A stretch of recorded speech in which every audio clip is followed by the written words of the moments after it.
ำห้าข้อทำใจทำได้สักข้อหรือยัง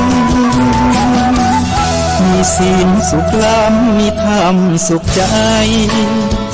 วอนพี่น้องไทยช่วยกันใส่ใจจริงจังยุคสมัยสื่อออนไลน์ทั้งโทรโจมตีใจเราทุกทางมีศีลมีธรรมเคียงข้างชีวิตพบทางสุขใจ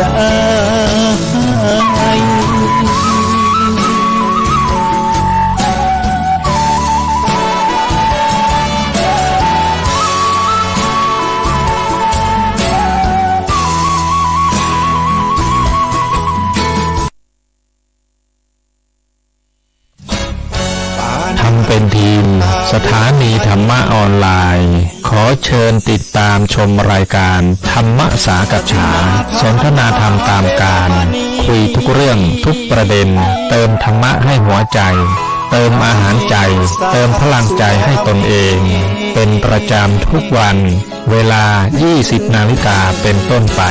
โปรดกดปุ่มติดตามและกด Subscribe เมื่อทำเป็นทีมมา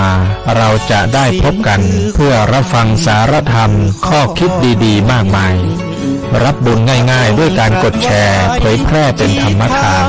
สัพพะทานังธรรมทานังชินาติการให้ธรรมะย่อมชนะการให้ทั้งปวงหนึ่งแชร์หนึ่งบุญมีค่าเท่ากับเผยแผ่ธรรมะให้กว้างไกลแชร์ไปมากยิ่งได้บุญมากเป็นการเปิดโอกาสให้คนได้รับฟังธรรมพบปัญญามีความสุขพ้นจากทุกข์ด้วยการฟังธรรมะมาทวงคำมันหมู่บ้านศีลห้าคือเป็นพันธะศีลธรรมนำสุขทุกสมัยเราเป็นไทยเพราะมีธรรมประจำชาติหากไร้ศีลสิ้นธรรมต่ำอำนาจประเทศชาติจะอยู่ได้อย่างไรกันขอกล่าวธรรมสวัสดีกับบรรดาท่านผู้ฟังแล้วก็ท่านผู้ชมทุกท่านที่กำลังติดตามช่องทำเป็นทีมทีวีออนไลน์กลุ่มพระสงฆ์อุบาสกอุบาสิการ่วมกันเผยแผ่ธรรมะออนไลน์ไลฟ์สดทาง Facebook ทาง YouTube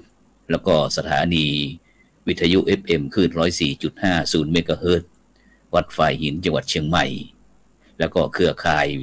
สถานีวิทยุคลื่นสีขาว8จังหวัดภาคเหนือซึ่งในค่ำคืนวันนี้ก้าวกับผมอาตมาภาพพระครูโสพลปริยัติก็ได้นำรายการสังฆพัฒนาเพื่อประชาชน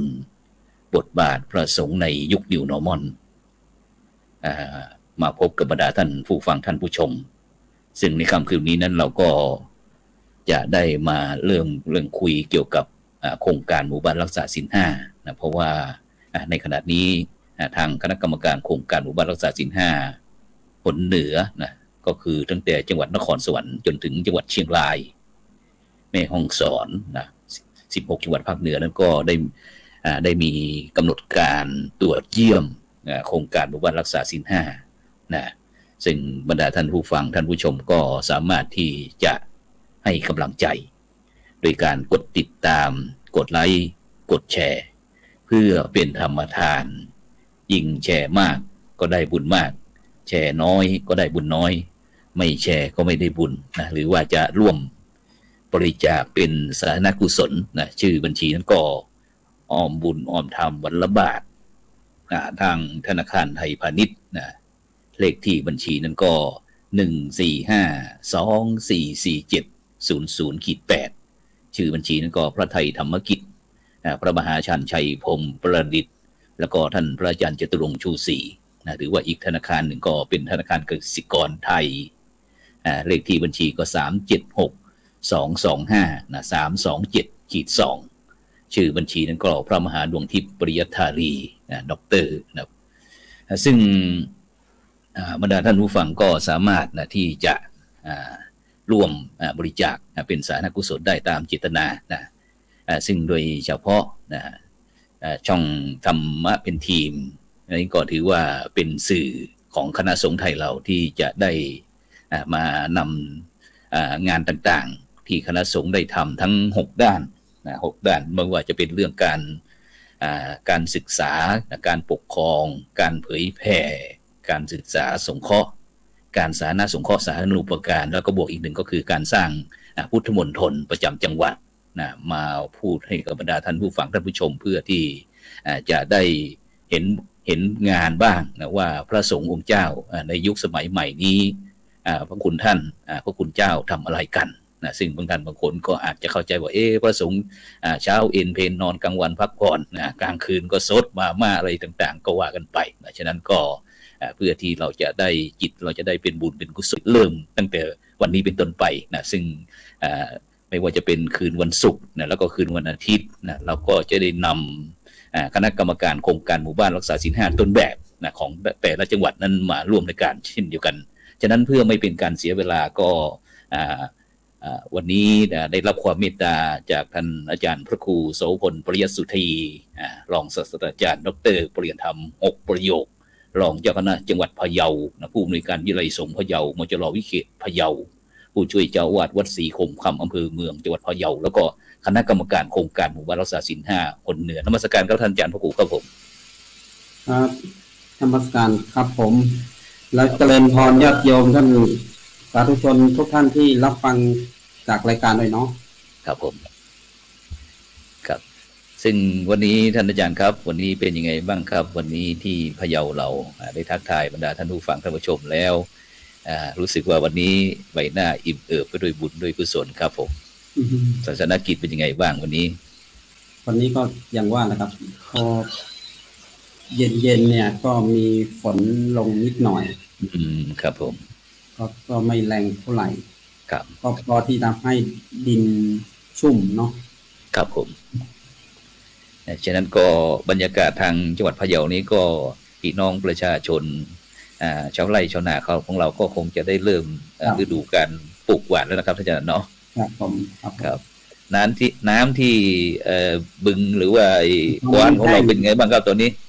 แห้งเยอะเลยส่วนหนึ่งก็คือฝนทิ้งช่วงแล้วอีกส่วนหนึ่งก็คือเขาก็ต้องปล่อยน้ำให้กับประชาชนที่อยู่ท้ายน้ำได้ใช้ครับเพราะว่ากวนพะเยาเนี่ยมันไหลจากผ่านหลายอำเภอแล้วก็2จังหวัดรวมไปถึงเชียงรายกว่าจะออกที่น้ำโขงนะครับมันก็เลยต้องช่วยชาวนาได้หลายครับได้หลายพื้นที่ครับฉะนั้นก็ต้องมีการบริหารจัดการที่ดีนะครับเพราะการบริหารการจัดการนี่เป็นสิ่งที่สำคัญเพราะว่าในยุคนิวโนมอนของเรานี่นะครับถ้าบุคคลใดท่านใดที่ไม่มีความรู้เท่าทันนะครับในสถานการณ์หรือว่าสิ่งแวดล้อมก็อาจจะนะครับลำบากสักหน่อยนะครับท่านอาจารย์ครับเนาะขอบคุณนะครับช่วงแรกครับไปรูปที่2นะครับท่านอาจารย์พระครูสังฆลักษวัฒน์นะครับสุทธิยาโนนะครับเลขานุการสมัชชาศีล 5คนเหนือนะครับเจ้าอาวาสวัดม่วงตนถาวรรังสีนะครับอำเภอดอยสะเก็ดจังหวัดเชียงใหม่นมัสการครับท่านอาจารย์พระครูสังฆลักษณ์ครับผมเสียงไม่ได้ยินเลยครับท่านอาจารย์ปิดไมค์หรือเปล่าน่าจะปิดไมค์นะครับเปิดไมค์ยังไม่ได้ยินครับทดสอบแป๊บหนึ่งยังไม่ได้ยินครับผมต้องตั้งโปรแกรมแก้ไขโปรแกรมแป๊บหนึ่งก็ได้นะครับนะต้องตั้งแก้ไขโปรแกรมสักนิดก็ได้ตอนนี้ยังไม่ได้ยินนะครับเดี๋ยวไม่เป็นไรนะครับซึ่งเราก็กลับไปที่ท่านอาจารย์พระครูโสพลปริยัติสุธีนะครับถือว่าเป็นท่านอาจารย์ที่เป็นบุคลากรนะครับเพชรเม็ดงามนะครับของคณะสงฆ์ไทยเรานะครับซึ่งเป็นพระรุ่นใหม่นะครับที่ใส่ใจเกี่ยวกับเรื่องการพัฒนานะครับท่านอาจารย์ครับตอนนี้ศาสนกิจทางมหาวิทยาลัย มหาจุฬาลงกรณราชวิทยาลัยวิทยาพะเยาของเราเป็นไงบ้างครับตอนนี้ก็กำลังเปิดการเรียนการสอนได้2 อาทิตย์แล้วครับอ๋อครับเป็นปีนี้มีนิสิตทั้งปริญญาตรีปริญญาโทและปริญญาเอกก็กำลังนิสิตที่เป็นปริญญาตรีเนี่ยปฐมนิเทศไปแล้วในวันที่15พรุ่งนี้เนี่ยเป็นการปฐมนิเทศนิสิตภาคพิเศษครับผมส่วนระดับบัณฑิตก็คือปริญญาโทปริญญาเอกก็ปฐมนิเทศพรุ่งนี้เหมือนกันครับพรุ่งนี้มี2 รายการชนกันจะต้องแบ่งบุคลากรไปอ๋อครับผมครับผมแล้วก็ปีนี้จำนวนของผู้ที่เข้ามาสมัครนิสิตใหม่ของเราเป็นไงครับทั้งปริญญาตรีปริญญาโทปริญญาเอกบ้างไหมครับผมมีเท่าไหร่ก็ทรงตัวนะผมว่านะปีนี้ก็ประมาณสัก60กว่าถ้ารวมทั้งปริญญาโทปริญญาเอกก็ประมาณ70กว่านะครับก็ถือว่าก็อยู่ตัวเนาะครับผมก็รวมทั้งหมดก็300ลูกคนนะครับในส่วนของนิสิตพะเยาอ๋อมีคฤหัสถ์หรือว่าเป็นพี่น้องประชาชนที่มีความสนใจในการศึกษาด้านมหาวิทยาลัยของสงฆ์นี่มีเยอะไหมครับที่พะเยาของเราเยอะเลยครับตอนนี้ชื่อว่าเป็นมหาวิทยาลัยสงฆ์แต่ว่าจริงๆแล้วเนี่ยตามพระราชดำริของในหลวงรัชกาลที่5ท่านบอกว่าให้เป็นสถาบันการศึกษาพระไตรปิฎกระดับสูงสำหรับภิกษุสามเณรและคฤหัสถ์เพราะนั้นเรียนได้ทั้ง2เพศนะครับก็คือเพศบรรพชิตและก็คฤหัสถ์ครับฉะนั้นก็ถือว่าปีนี้ก็น่าพอใจนะครับจำนวนพระนิสิตของเรานะครับทั้งคฤหัสถ์ทั้งบรรพชิตนะครับเนาะครับผมครับฉะนั้นเดี๋ยวเรากลับไปที่อาจารย์พระครูสังฆลักษณ์ธวัฒน์อีกแป๊บหนึ่งครับลองทดสอบเสียงแป๊บครับอาจารย์น้อมถวายความเคารพครับครับสาธุครับครับขอถวายความเคารพท่านอาจารย์พระครูโสพลปริยัติสุธีรองศาสตราจารย์ดร.รองเจ้าคณะจังหวัดพะเยาคณะกรรมการโครงการหมู่บ้านรักษาศีล5โหนเหนือด้วยความเคารพครับท่านพระครูโสพลปริยัติครับคณะกรรมการโครงการหมู่บ้านรักษาศีล5โหนเหนือเลขานุการรองเจ้าคณะจังหวัดเชียงใหม่ที่ก่อนดำเนินการที่เคารพนะครับทักทายท่านผู้ฟังในช่วงธรรมะเป็นทีมช่องทีวีออนไลน์ขึ้นสีขาวและก็วิทยุขึ้น FM 104.5 เมกะเฮิรตซ์วัดป่ายหินด้วยความเคารพครับครับผมในช่วงแรกนี้วันนี้ก็เป็นอีกวันหนึ่งนะครับที่ได้มีโอกาสได้ร่วมรายการพระสงฆ์สังฆพัฒนายุค New Normal ของช่องธรรมะเป็นทีมครับวันนี้ได้พบปะกับอาจารย์พระครูโสพลปริยัติสุธีถือว่าเป็นพระสงฆ์ที่ทางด้านวิชาการนะครับที่ได้รับการกล่าวขานแล้วก็ถือวันนี้ท่านผู้ชมและท่านผู้ฟังจะได้ฟังเนื้อหาสาระเกี่ยวกับโครงการหมู่บ้านรักษาศีล5ในส่วนของคณะกรรมการเองและก็ในส่วนของสมัชชาพระสงฆ์เองครับในก้าวของผมในฐานะเลขานุการพระสงฆ์สมัชชาศีล5คลองหัวเหนือครับเมื่อวานก็ได้ออกรายการรวมน้ำใจจากวัดสู่บ้านของสมัชชาทั่วทั้งสังฆมณฑลครับวันนี้ก็ถือโอกาสได้มาร่วมรายการกับอาจารย์พระครูทั้ง2รูปอีกครั้งหนึ่งครับต้องการช่วงแรกครับผมครับแล้วก็ตอนนี้ที่ดอยสะเก็ดเป็นยังไงบ้างครับฝนฟ้าตกบ้างไหมรู้สึกว่าในเมืองเชียงใหม่ฝนจะตกนะครับวันนี้นะครับดอยสะเก็ดตกทุกวันครับอาจารย์ช่วงนี้ครับผมครับโดยเฉพาะเขื่อนแม่กวงอุดมธาราของผมนะฮะในช่วงนี้รับน้ำเต็มครับอ๋อพูดถึงเขื่อนแม่กวงอุดมธารานี่เป็นแหล่งท่องเที่ยวที่สำคัญของอำเภอดอยสะเก็ดด้วยนะอาจารย์นะเห็นใช่ครับมีสะพานแขวนครับสะพานแขวนครับอยู่ตรงไหนเอ่ยครับเนี่ยไอ้ที่เขื่อนแม่กวงอุดมธารานี่ครับอยู่ตรงไหนเอ่ยบริเวณไหนใกล้ๆถนนถ้าเราไปถนนเส้นเชียงใหม่เชียงรายครับอาจารย์จะอยู่ซ้ายมืออาจจะมีตัวหนังสือใหญ่ๆครับเขื่อนแม่กวงอุดมธาราและจะมีป้ายบอกทางชัดเจนนะครับ อ๋อ ครับก็ถือว่าเป็นสถานที่ท่องเที่ยวอีกแห่งหนึ่งครับที่ ครับ เริ่มมีการพัฒนาเริ่มมีการโปรโมทในช่วง2-3 ปีครับ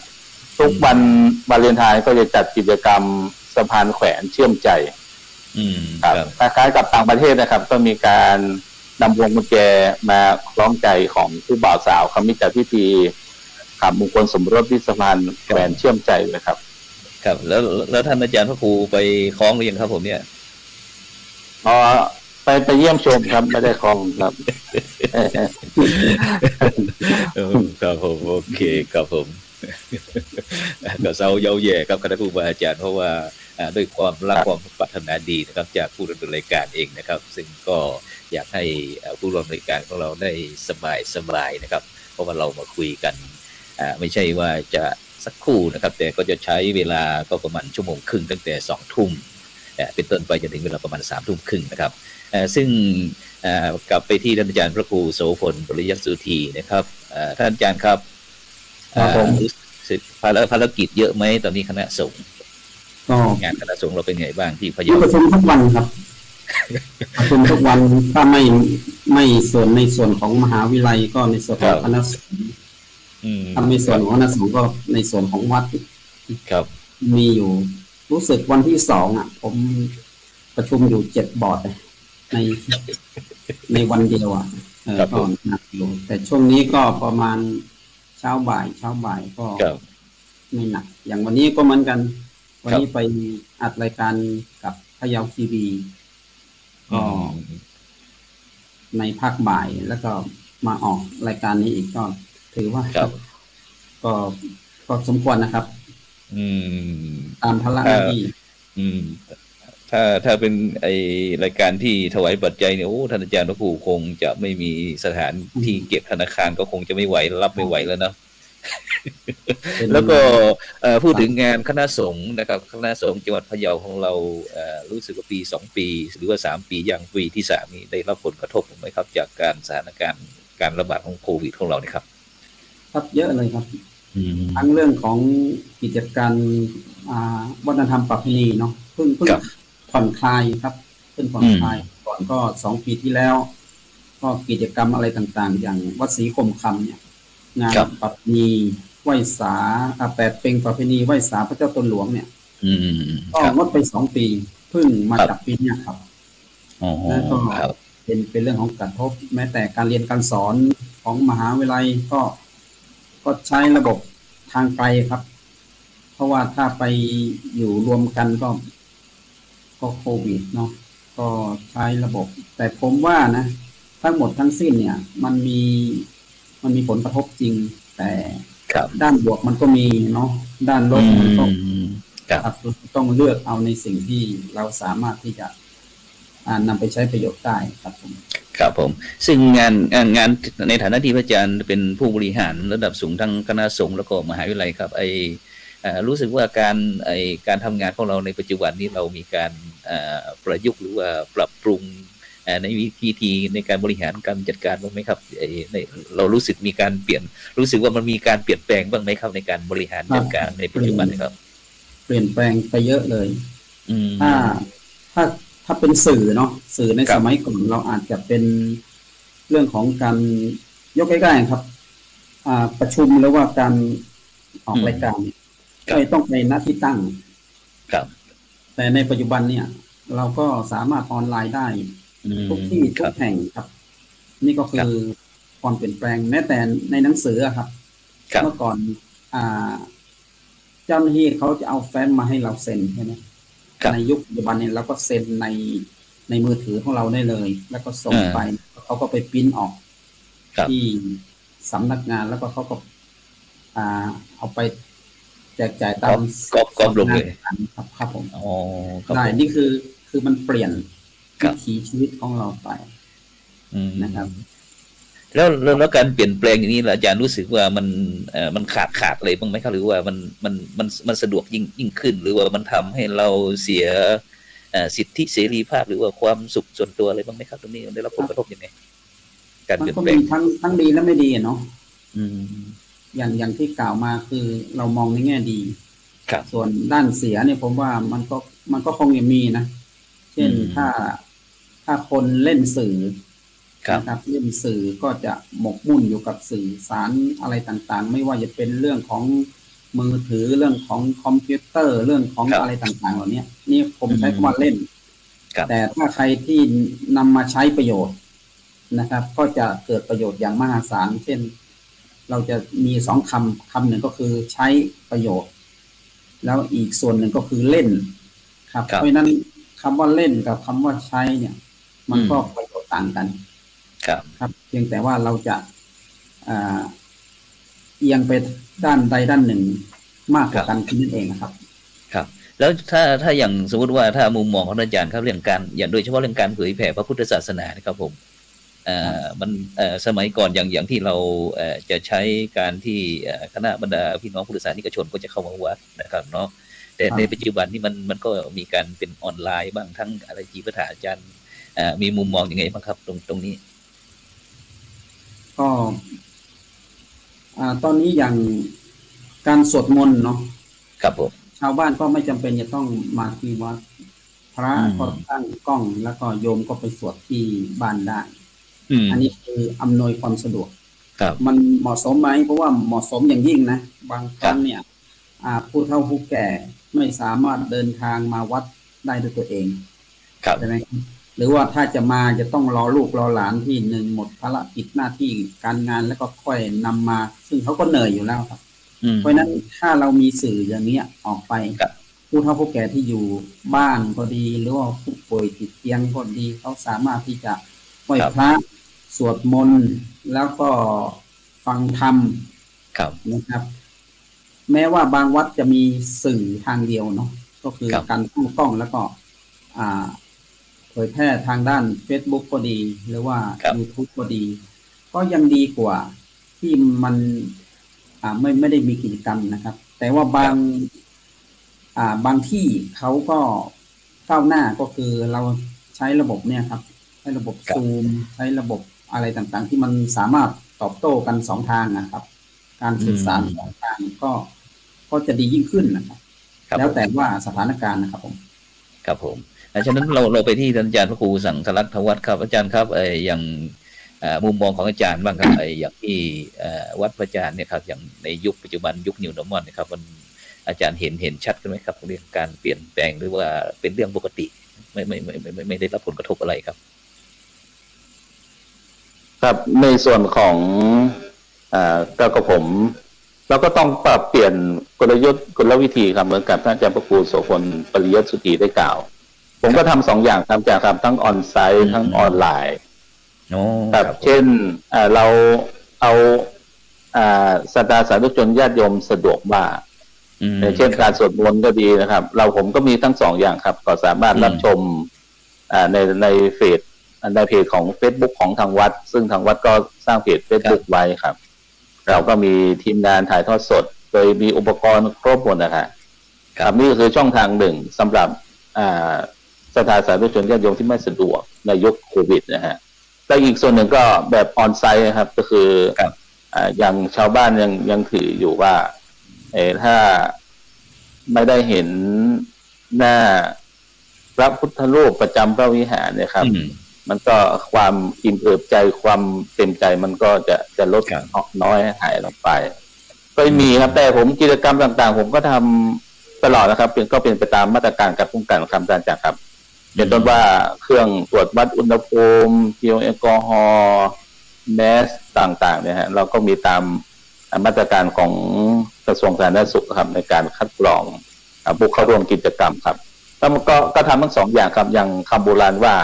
ไม่ลืมของเก่าและก็ไม่เมาของใหม่ครับแล้วก็ทำทั้งสองอย่างผลที่ตอบรับก็ดีครับครับผมพอเราดูจากจำนวนผู้เข้าเยี่ยมชมเพจของทางวัดและคอมเมนต์ก็ฟีดแบ็กที่กลับมาก็ส่วนหนึ่งก็ตอบรับได้ดีครับเราก็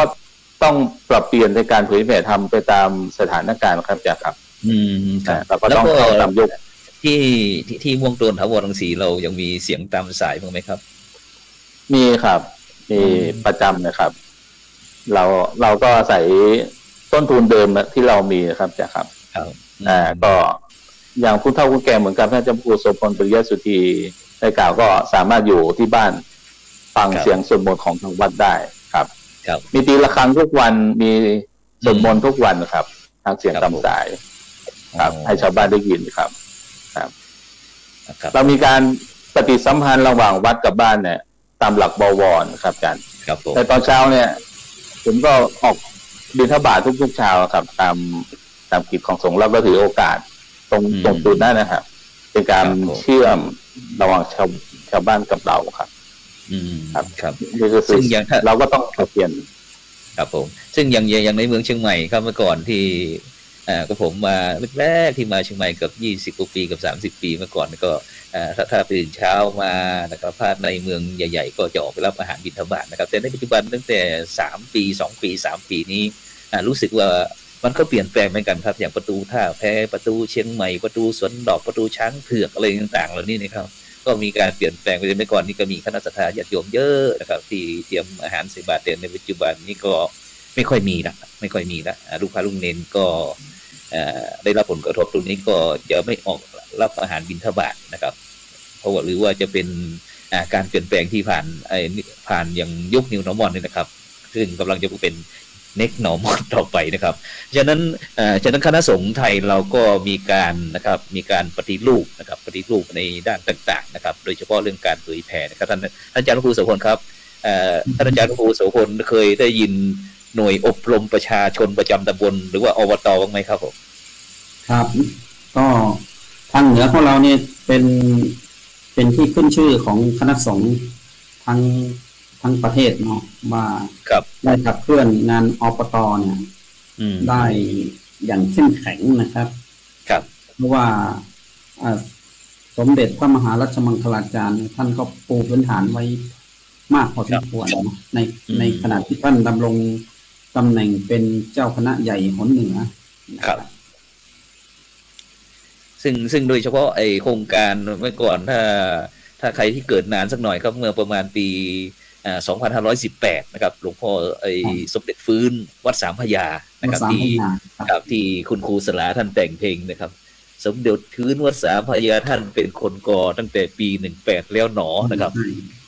40 กว่าปีก็ยังยั่งยืนนะครับฉะนั้นในปัจจุบันนะครับเมื่อก่อนเนื่องยุคหลวงพ่อสมเด็จฟื้นวัดสามพญาของเรานะครับได้แบ่งบทบาทนะครับให้พระสงฆ์ทำงานนะครับเรียกว่าหน่วยอบรมประชาชนประจำตำบลหรือว่าอบต.ไม่ว่าจะเป็นเรื่องศิลปะวัฒนธรรมนะครับสุขภาพอนามัยสัมมาอาชีพสันติสุขนะครับศึกษาสงเคราะห์สาธารณสงเคราะห์กตัญญูกตเวทิตาธรรมและก็สามัคคีธรรมงานทั้ง8ด้านนะครับซึ่งท่านอาจารย์ช่วงหลังๆที่เราทำงานอีกโครงการหนึ่งเราจะเห็นพระทั้งหนต่างๆไม่ว่าจะเป็นหนกลางหนใต้หนตะวันออกก็จะมาดูงานของเราก็อบต.นี่ครับหน่วยอบรมประชาชนประจำตำบลนะครับฉะนั้นครับซึ่งก็ได้เมื่อมัน40 กว่าปีก่อนก็อาจถ้าเป็นนี่ก็พูดง่ายก็เป็นของดีอยู่แต่อาจจะมีการเปลี่ยนแปลงถึงมาถึงยุคสมัยนะครับของหลวงพ่อเจ้าพระคุณสมเด็จพระมหาราชมังคลาจารย์นะครับที่เมื่อครั้งที่หลวงพ่อเมื่อประมาณปี2550ประมาณ57หรือเปล่าท่านอาจารย์ใช่ครับเนาะที่โครงการกับโครงการหมู่บ้านรักษาศีล 5ขึ้นมาถึงเนี่ยครับซึ่งหลวงพ่อเจ้าพระคุณสมเด็จท่านได้เอ่ยนะบอกว่าแป๊บนะครับหลวงพ่อท่านได้บอกว่าอันว่าศีล 5นะเป็นการสำคัญของมนุษย์นะครับเมื่อทุกคนมีศีล 5ด้วยกันนะครับสังคมนั้นก็คือนั้นก็คือประชาชนนะครับจะอยู่เย็นเป็นสุขเป็นไปได้ขอให้ชื่อหมู่บ้านนั้นว่าหมู่บ้านรักษาศีล 5ครับตรงนี้ครับซึ่งเราได้มองเห็นพระเดชพระคุณเจ้าคุณสมเด็จพระมหาราชมังคลาจารย์อดีตผู้ปฏิบัติหน้าที่สมเด็จพระสังฆราชยังไงบ้างครับท่านอาจารย์พระครูครับเห็นวิสัยทัศน์ของหลวงปู่ของเราตรงนี้ยังไงบ้างครับครับคือพวกเราโชคดีที่เจ้าประคุณสมเด็จพระมหาราชมังคลาจารย์เจ้าวัดวัดปากน้ำท่านต่อยอดทั้ง2ด้านเนาะด้านแรกก็คือเรื่องของงานอบต.แม้ว่าสมเด็จฟื้นวัดสามพญาท่านจะเป็นคนตั้งแต่ว่าการตั้งเนี่ยมันก็ขับเคลื่อนด้วยคณะสงฆ์4 ภาคใช่ไหม ก็ภาคเหนือภาคใต้ภาคตะวันออก ครับ อย่างนี้นะครับ แต่ว่าที่เจริญรุ่งเรืองในแง่ของอบตก็คือผลเหนือของเราที่ขับเคลื่อนนะครับ โดยสมเด็จพระมหารัชมังคลาจารย์เนี่ยท่านได้ขับเคลื่อนที่ยาวนานพอสมควรพอมายุคของท่านในยุคนั้นเนี่ยคสช.เข้ามา แล้วก็อยากปรองดองสมานฉันท์ก็เลยเข้าไปกราบเรียนเจ้าประคุณสมเด็จว่าทำยังไงให้สังคมไทยเนี่ยมีการปรองดองเกิดขึ้นเจ้าประคุณสมเด็จก็บอกว่าก็ศีล 5แล้วทีนี้คำว่าศีล 5เนี่ยคณะสงฆ์ก็ดีคณะทีมงานที่ทำงานที่เป็นของรัฐมนตรีในยุคนั้นก็เลยคิดกันว่าจะทำยังไงก็กลายเป็นโครงการสร้างความปรองดองสมานฉันท์โดยใช้หลักธรรมทางพุทธศาสนาก็คือศีล 5ครับครับผมนั่นคือขับเคลื่อน2โครงการเนี่ยอย่าลืมว่าอบต.ขับเคลื่อนโดยคณะสงฆ์นะครับแล้วศีล 5เนี่ยเป็นเรื่องของชุมชนที่ต้องขับเคลื่อนโดยคณะสงฆ์เป็นที่ปรึกษาครับนี่คือ2โครงการที่ทางภาคหนเหนือของเรากำลังขับเคลื่อนกันอยู่นะครับซึ่งพวกเรายังทันสมัยที่พระเดชพระคุณเจ้าพระคุณสมเด็จพระมหาราชมังคลาจารย์ได้แต่งตั้งพระเดชพระคุณหลวงปู่พระพรหมมงคลหลวงปู่ทองสิริมังคโลนะครับที่เป็นประธานคณะกรรมการหมู่บ้านรักษาศีล 5คนเหนือของเราครับท่านอาจารย์นึกถึงหลวงปู่ยังไงบ้างครับเมื่อเรามาพูดถึงหลวงพ่อสมเด็จพระมหาราชมังคลาจารย์และหลวงปู่ทองทั้งทีอายุ9ตอนนั้นที่ไปกับพวกเราคณะกรรมการไป16จังหวัดภาคเหนืออายุ97นะครับท่านอาจารย์ครับใช่อาจารย์ท่านอาจารย์ได้เห็นอะไรหลวงปู่บ้างครับผมหลวงปู่เนี่ยเป็นพระมหาเถระที่ใส่ใจงานกิจการงานคณะสงฆ์ในเมื่อท่านได้รับมอบหมายให้เป็นประธานเนาะขับเคลื่อนโครงการหมู่บ้านรักษาศีล 5หนเหนือเนี่ยท่านไม่ได้ทอดทุระนะแม้ว่าจะอายุมากท่านจะใช้กองงานเลขาหรือว่าคณะกรรมการดำเนินการก็ย่อมได้นะครับแต่ท่านเนี่ยด้วยความเป็นห่วงและก็ด้วยความใส่ใจนะท่านได้ทุ่มเทแรงกายแรงใจเหมือนกับเป็นจิตวิญญาณของท่านแล้วท่านยังได้สนับสนุนเรื่องของทรัพย์เนาะให้กับการขับเคลื่อนงานให้มันคล่องตัวขึ้นนะครับก็เป็นความโชคดีอย่างยิ่งนะครับถึงกับว่าเรามีบุญที่ได้เจอท่านนะครับได้เป็นผู้นำแล้วก็พวกเราในฐานะที่รุ่นลูกรุ่นหลานเนี่ยได้เห็นปฏิปทาแล้วก็ซึมซับรับเอาแนวคิดบางหลายๆประการนะไม่ใช่บางประการนะครับหลายๆประการที่ท่านได้มอบให้กับคณะสงฆ์บางทีท่านก็ไม่ได้พูดด้วยวาจานะแต่ว่าการกระทำของท่านเนี่ยทำให้เรามองว่านี่คือต้นแบบให้กับคณะสงฆ์รุ่นต่อไปที่ท่านวางเอาไว้ครับผม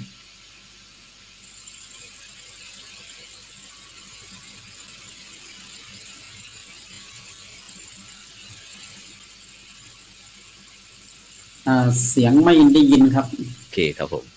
ที่หลวงปู่ครับหลวงปู่ได้บอกพวกเราครับว่าพวกเรานี่เป็นความหวังของคณะสงฆ์และของพุทธบริษัทนะครับโดยเฉพาะหลวงปู่ครั้งหนึ่งหลวงปู่ได้ฝากท่านอาจารย์เจ้าคุณพระศรีศิลปาจารย์นะครับซึ่งเป็นเลขาคณะกรรมการโครงการรักษาศีล 5คนเหนือของเรานะครับนำรองเท้าไปแจกนะครับนำรองเท้าไปฝากให้นะครับซึ่งผมก็มาคิดว่าเหมือนกันว่าทำไมหลวงปู่ทำไมต้องแจกรองเท้าผมก็เคยคุยนะครับเคยคุยกับท่านอาจารย์เจ้าคุณพระสุวรรณเมธีนะครับเจ้าวัดในรูปปัจจุบันนี่ว่าหลวงปู่นี่ต้องมีอะไรสักอย่างก็เลยสุดท้ายก็มาตีความกันบอกว่าหลวงปู่ให้ปริศนาหรือว่าหลวงปู่อยากจะให้พวกเราเดินตามหลวงปู่ครับเดินตามแล้วก็เป็นไปได้ไหมพร้อมลุยครับลุยไปข้างหน้าก็คือ16จังหวัดเนี่ยสมัยก่อน16จังหวัดละ2แห่งใช่ไหมพวกเราก็ต้องบุกน้ำลุยไฟขึ้นไปอย่างไปแม่ฮ่องสอนเนี่ยพอเรากลับปุ๊บน้ำหลากมาเลยใช่ไหมถนนขาดอย่างนี้นะก็ ก็คือเป็นประสบการณ์ที่ตื่นเต้นดีเหมือนกันนะครับ ครับปีที่แล้วเป็นอำเภออุ้มฝางนี่ครับปีที่แล้วเนาะ ครับผมอำเภออุ้ม แล้ว ฝาง เรา นี่ เป็นสถานการณ์ที่โควิดอย่างนี้นะครับ ครับ แล้วก็หวั่นๆอยู่เหมือนกันนะทั้งที่แต่ละท่านก็ฉีดยาไป2-3 เข็มแต่ว่าด้วยความเป็นหัวใจที่หลวงปู่อาจจะครอบให้แล้วเนาะเราก็ต้องลุยต่อไปอะครับ หลวงปู่เสริมเยเหล็กให้ครับผม แม้ว่าจะอันตราย เราก็รู้นะว่ามันอันตราย แต่ว่า เมื่อพระผู้ใหญ่ท่านเป็นแบบอย่างให้เรา เราในฐานะที่รุ่นลูกรุ่นหลานนะครับ เราก็ต้องแม้ชีวิตเราก็คงไม่เสียดายอะครับก็ต้องทำงานไปครับ แล้วอาจารย์จำได้ไหมที่พวกเราได้ไปคณะกรรมการหมู่บ้านรักษาศีล 5คนเหนือของเราได้ไปประชุมกับส่วนกลางที่วัดไร่ขิงเป็นประมาณวันที่9วันที่8ที่9อะไรที่เนี่ยที่วัดไร่ขิงนครปฐมที่เราเจอหลวงปู่ที่นู่นนะครับท่านก็เคาะหัวคนละที2 ทีเนี่ยนะครับก่อนครับท่านยังลูบหัวอยู่ผมว่าถ้าวันนั้นถ้าไม่ตัดสินใจไปให้หลวงปู่ลูบหัวนี่ไม่มีโอกาสอีกแล้วครับเพราะท่านกลับมาท่านก็เสียเลยครับพอดีหลวงปู่ไปปฏิบัติศาสนกิจที่จังหวัดแพร่นะครับไปบอกว่าหลวงปู่ไปทดแทนคณะสงฆ์จังหวัดแพร่เพราะว่าเมื่อสมัยก่อนคณะสงฆ์จังหวัดแพร่นะครับมาเป็นร่มโพล่มไทรให้คณะสงฆ์จังหวัดเชียงใหม่หลวงปู่บอกอย่างนี้ครับแล้วก็ไปทดแทนบุญคุณของพระมหาเถระครูบาอาจารย์หลวงปู่บอกอย่างนี้นะครับครับแล้วท่านอาจารย์พระครูสังฆลักษณ์วัดครับผมท่านอาจารย์ได้ยินที่ผมกับท่านอาจารย์พระครูโสพลได้คุยให้ฟังในฐานะที่เป็นสมัชชาศีล 5คนเหนือซึ่งเป็นอีกหน่วยงานหนึ่งนะครับที่เป็นพระสงฆ์รุ่นใหม่ไฟแรงนะครับที่กำลังจะขับเคลื่อนหรือว่าเป็นการเตรียมต่อยอดนะครับให้คณะกรรมการเหล่านี้ได้มีพื้นฐานเรียนรู้เกี่ยวกับการทำงานของโครงการของรักษาศีล 5ครับในฐานะตรงนี้ได้อย่างปีที่แล้วนะครับได้มีโอกาสเดินทางไปร่วมสังเกตการกับงานหมู่บ้านรักษาศีล 5ที่คณะกรรมการลงตรวจเยี่ยมทั้ง16จังหวัดภาคเหนือนะครับรู้สึกเป็นไงบ้างครับปีที่แล้วครับในส่วนของการที่ได้รับฟังการเสวนาของอาจารย์ทั้ง2 รูปนะครับในเบื้องต้นก่อนที่จะลงในส่วนของการลงพื้นที่ผมย้อนมาถึงหน่วยอบรมกันครับแต่ครับเป็นสิ่งที่น่าสนใจนิมนต์ครับได้ครับครับผมดูแล้วว่าตั้งแต่เจ้าพระคุณสมเด็จพระพุทธโฆษาจารย์วัดสามพระยาก็ดีเจ้าพระคุณสมเด็จพระมหาราชมังคลาจารย์ก็ดีพระเดชพระคุณทั้ง2 รูปนั้นตลอดจนถึงหลวงปู่ทองหลวงปู่พบพรหมมงคลก็ดีหลวงปู่พระมหาเถระทั้ง3 รูปผมว่ามีมิชชั่นและโกครับมีวิสัยทัศน์เป้าหมายและวัตถุประสงค์ครับวิสัยทัศน์ก็คือการมองการไกลครับครับเราย้อนไปตั้งแต่40 ปีที่ผ่านมาในการก่อตั้งหน่วยอบรมก็ดีตลอดจนถึงหลวงปู่ก็ดีหลวงปู่อายุเยอะนะครับ97 ปี97 พรรษาถามว่าวิสัยทัศน์ของหลวงปู่ก็ยังไม่เก่าไม่ตกยุคนะฮะถามว่าไม่ใช่แค่รองเท้านะครับและมีอย่างหนึ่งก็คือในการออกพื้นที่ในปีที่ผ่านมานั้นท่านเจ้าคุณวสีศิลปจันทร์ก็สืบปณิธานของหลวงปู่โดยการมอบศีล 5ปันสุขนะครับครับในนามของหลวงปู่อีกส่วนหนึ่งนอกจากของส่วนกลางเสร็จเรียบร้อยนะครับครับนี้ก็คือสิ่งที่พระมหาเถระทั้ง3 รูปนั้นได้ทำเป็นตัวอย่างให้กับคณะสงฆ์ในฐานะรุ่นลูกรุ่นหลานได้ก็คือในการหลักการทำงานนะครับจะครับเป็นต้นว่าหน่วยอบรมก็ดีก็คือจะมีหลักพระสงฆ์เราก็เหมือนกันนะครับก็คือไม่ทิ้งหลักนี่พระพุทธเจ้าทรงประทานให้เราไม่ทิ้งหลักที่เจ้าพระคุณสมเด็จพระพุทธโฆษาจารย์ได้วางให้เราใน8 ด้านครับผมว่าแค่หน่วยอบรมก็เป็นส่วนหนึ่งในหลักของการทำงานของพระสงฆ์ครับครับผมดูวัตถุประสงค์ของการตั้งหน่วยอบรมก็ดีโครงการหมู่บ้านรักษาศีล 5ก็ดีนั่นคือเพื่อความอยู่ดีกินดีของประชาชน และความไม่อับจนของแผ่นดินครับความไม่อับจนทางด้านศีลธรรมนะครับเจ้าพระคุณสมเด็จมองว่าศีลเท่านั้นนะครับจะเป็นตัวทำให้เกิดความสงบสุขเป็นต้นครับครับผมครับในส่วนการลงพื้นที่ในส่วนของสัมมชาผมก็ดีใจนะครับที่ได้มีส่วนหนึ่งในการที่ได้ไปตรวจเยี่ยมหมู่บ้านต้นแบบแต่ละจังหวัดเราก็มองเห็นถึงความสุขมองเห็นถึงกิจกรรมของแต่ละพื้นที่ที่ได้ทำครับอย่างเช่นเราไปวิเชียรบุรีก็ดีพิจิตรก็ดีที่หนองกระดุมเนื้อนครสวรรค์ก็ดีเราได้เห็นชาวบ้านได้รวมกันนะครับการรวมตัวกันนะครับเป็นสิ่งที่สำคัญที่สุดและแสดงออกซึ่งอัตลักษณ์ความเป็นตัวตนของตัวเองขึ้นมาทำให้เกิดความสำนึกร่างบ้านเกิดขึ้นมาครับนี่คือเป็นจุดประสงค์ในการตรวจเยี่ยมในคราวนี้ในครั้งที่ผ่านมาก็ดีนะครับก็คืออยากจะดูผลสำเร็จที่เป็นรูปธรรมและนามธรรมก็ดีผ่านทางด้านเอกสารผ่านทางด้านการนำเสนอกิจกรรมก็ดีครับก็เป็นสิ่งที่ดีนะครับอย่างเช่นปีนี้ก็ตารางออกมาแล้วก็ถ้าหากว่าบุกไปได้ก็ผมก็อยากจะไปร่วมกับคณะกรรมการในส่วนกลางและในคณะกรรมการระดับหนให้ครบนะครับก็จะเป็นสิ่งที่ดีครับสำหรับพระสงฆ์ยุคใหม่ยุค New Normal นะครับในการที่จะไปดูสังเกตการณ์และนำสิ่งต่างๆที่ได้มาปรับปรุงประยุกต์ใช้เป็นต้นครับครับอย่างท่านอาจารย์พระครูโสพลปริยสุธีครับท่านอาจารย์ครับท่านอาจารย์ในฐานะที่เป็นมือหนึ่งมือโปรนะครับในการที่เป็นคณะกรรมการตรวจเยี่ยมนะครับที่จะต้องมาวิเคราะห์วิจารณ์วิจัยในการสอบถามเสริมเติมเต็มให้กับแต่ละหมู่บ้านอาจารย์ได้อะไรบ้างไหมครับเมื่อปี2564ที่ผ่านมาครับ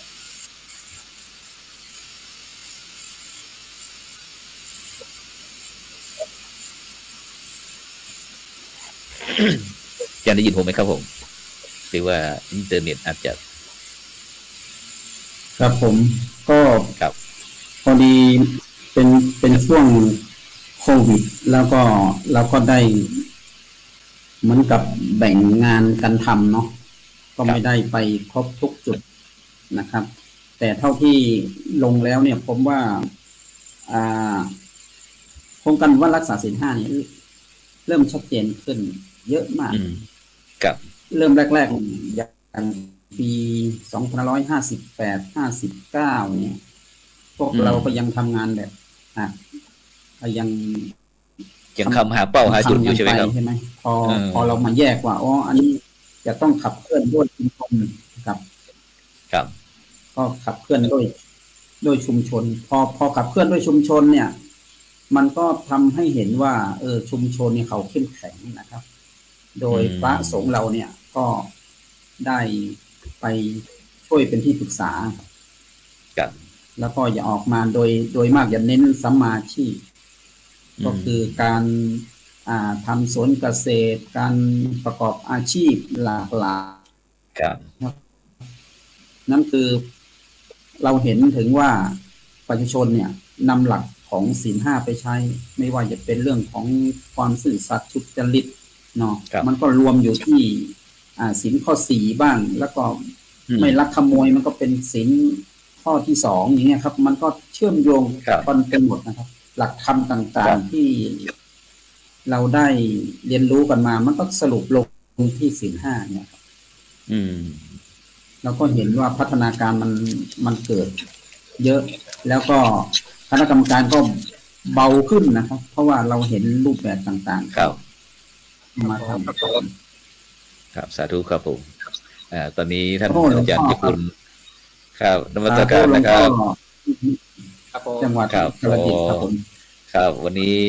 ได้รับความเมตตานะครับพระเดชคุณท่านอาจารย์เจ้าคุณพระวินัยสาธรนะครับเจ้าคณะจังหวัดอุตรดิตถ์พิษณุโลกนะครับฝ่ายธรรมยุทธ์ของเราครับจังหวัดวัดพระแท่นศรีละอาดนะครับอำเภอรับแลจังหวัดอุตรดิตถ์นะครับคณะกรรมการโครงการหมู่บ้านรักษาศีล5หนเหนือนะครับนมัสการครับท่านอาจารย์เจ้าคุณครับผมครับวาสาครับผมครับเป็นยังไงบ้างครับเนี่ยตอนนี้กลับถึงวัดแล้วเหรอวัดแล้วพอดีเจอพิษณุโลกครับผมปฏิบัติศาสนกิจที่ไหนเอ่ยคุยให้ฟังหน่อยวัดธรรมมงคลครับผมพอดีอ ออกเมนของหลวงพ่อสมเด็จพระวชิรวรดมครับผม ครับ พอพิธีผม ครับ พระราชจะพระราชทานศพวันที่19นี่ครับผม ครับผมแล้วตอนนี้กลับมาถึงที่วัดพระแท่นศิลาแล้วนะครับ ถึงแล้วครับผม โอ้สาธุสาธุครับ ครับผม ครับเป็นยังไงบ้างครับบรรยากาศที่จังหวัดอุตรดิตถ์ของเราเป็นยังไงบ้าง ช่วงนี้ก็ฝนตกดีครับผมตกทุกวันเลยครับ ท่านอาจารย์พระครูโสพลกระซิบบอกว่าทุเรียนหมดหรือยังตอนนี้ที่อุตรดิตถ์ ครับผมวันที่23จะไปสีจอมทองครับผม วันที่20ต้องมาแล้วนะท่านอาจารย์เจ้าคุณ ครับผม เราจะลงพื้นที่ตั้งแต่วันที่20แล้วนะหรือว่า20ไปหมายถึงว่าแต่ก็คงมีที่ว่ามอพัดประเรียนนะครับผมที่วันที่คณะกรรมการศีล 5ของเราจะเริ่มลงพื้นที่ตั้งแต่วันที่20แล้วนะครับตรงปีนี้ตัวเที่ยว23ที่จอมทองครับ20นี้จะเป็นที่ลำพูน22เชียงใหม่20ลำพูน21เชียงใหม่22แม่ฮ่องสอนครับผมก็คงจะไปเริ่มวันที่20น่าจะรวมได้น่าจะวันที่พอ21ก็มีงานพระราชทานเพลิงศพหลวงพ่อท่าหลวงครับผมครับผมโอ้ยใช่ครับก็คงจะเป็นวันที่22น่าจะไปได้ครับผมครับอย่างตอนนี้ครับท่านอาจารย์เจ้าคุณครับโครงการในแล้วก็ลวดมานี้นะครับก็โครงการตอนนี้โครงการหมู่บ้านรักษาศีล 5คนเหนือนะครับตอนนี้ก็ตั้งแต่วันที่20นะครับ20มิถุนายนนี้ก็จะเป็นบ้านทาประสักนะครับอำเภอแม่ทาจังหวัดลำพูนนะครับ21นี่ก็จะเป็นบ้านแม่หอยนะครับหมู่10นะครับอำเภอจอมทองจังหวัดเชียงใหม่นะครับแล้วก็22นี่ก็จะเป็นบ้านห้วยขานนะครับตำบลหมอกจำแปะอำเภอเมืองจังหวัดแม่ฮ่องสอนครับท่านอาจารย์ที่คุณครับผมก็คงไปวันที่น่าจะวันที่เปิดวันที่20ไปได้ครับผมแต่21ก็ต้อง20ก็ต้องตีกลับมาครับผมอ๋อครับคือวันเมื่อวานครับเมื่อวานที่วัดพระครูเฉลิมพระเกียรตินะครับวัดสขาวัดพระสิงห์วรมหาวิหารได้มีการคุณเชิดพงษ์กิ่วแก้วนะครับมหาอุบาสกได้มาวางศิลาฤกษ์นะครับสร้างพระธาตุนะครับถวายแก่หลวงปู่พระพรหมมงคลภูทองสิริมังคโลของเรานะครับก็ได้พูดบอกว่าพระครูโสพลช่วยนัดคณะกรรมการด้วยนะครับวันที่20นะครับเวลาเที่ยงครึ่งนะครับเราไปพบกันที่ปั๊มน้ำมันที่อำเภอแม่ทานะครับแล้วก็จะเข้าไปร่วมกันเพราะปีนี้เราจะตรวจโครงการหมู่บ้านรักษาศีล 5นี้เริ่มแต่เวลาบ่ายโมงครับท่านอาจารย์เจ้าคุณครับอ๋อครับได้ครับผมผมก็น่าจะออกจากนี้เช้าครับผมครับน่าแม่ทาน่าจะออกนี่น่าจะประมาณสัก2 โมงเช้าออกตัวนี้ครับผมครับก็น่าจะพอดีเนาะมาก็เราก็จะมาเทิร์นที่อำเภอแม่ทาก็เลี้ยวขวากลับไปที่ข้ามทางรถไฟมานั่นนะจะมีปั๊มอยู่อีกฝั่งหนึ่งด้านภูเขานะครับเที่ยงครึ่งเราพบกันตรงนั้นหมายถึงว่าถ้าไปจากลำปางนี่ก็เราต้องเทิร์นกลับจะเทิร์นไปที่ปั๊มปตท.เนาะกลับไปรอที่ปั๊มกับปั๊มแม่ทามีปั๊มเดียวครับผมแล้วเราก็เวลาเที่ยงครึ่งครับไปเจอกันที่นั่นครับเที่ยงครึ่งครับได้ครับผมครับอย่างปีที่แล้วไหนๆก็ถามคำถามเดิมแล้วกันครับท่านอาจารย์ครับเมื่อกี้ได้คุยถึงเกี่ยวกับตั้งแต่หน่วยอบรมประชาชนประจำตำบลนะครับลวดจนมาถึงโครงการหมู่บ้านรักษาศีล 5นะครับตั้งแต่เจ้าพระคุณสมเด็จพระมหาราชมังคลาจารย์นะครับซึ่งก็มีหลวงพ่อพระพรหมเสนาบดีนะครับเจ้าคณะภาค7นะครับเป็นกรรมการส่วนกลางนะครับตอนนี้ก็เปลี่ยนเป็นพระเดชคุณหลวงพ่อพระเทพศาสนาภิบาลนะครับแล้วก็หนเหนือของเราก็จากพระเดชคุณหลวงปู่นะครับพระพรหมมงคลปู่ทองสิริมังคโลตอนนี้ก็พระเดชคุณท่านอาจารย์เจ้าคุณพระเทพตนานายกนะครับเจ้าคณะจังหวัดลำพูนนะครับก็ได้สืบเจตนานะครับฉะนั้นท่านอาจารย์เจ้าคุณพระวินัยสาธรครับท่านอาจารย์เจ้าคุณไปทุกที่ทุกทางทั้ง16จังหวัดภาคเหนือได้อะไรบ้างครับจากโครงการหมู่บ้านรักษาศีล 5 ก็ในส่วนของที่ได้ไปก็ถือว่าหนึ่งบริบทของแต่ละที่ก็แตกต่างกันไปเนาะว่าเรื่องของวัดเรื่องของการเป็นอยู่แล้วก็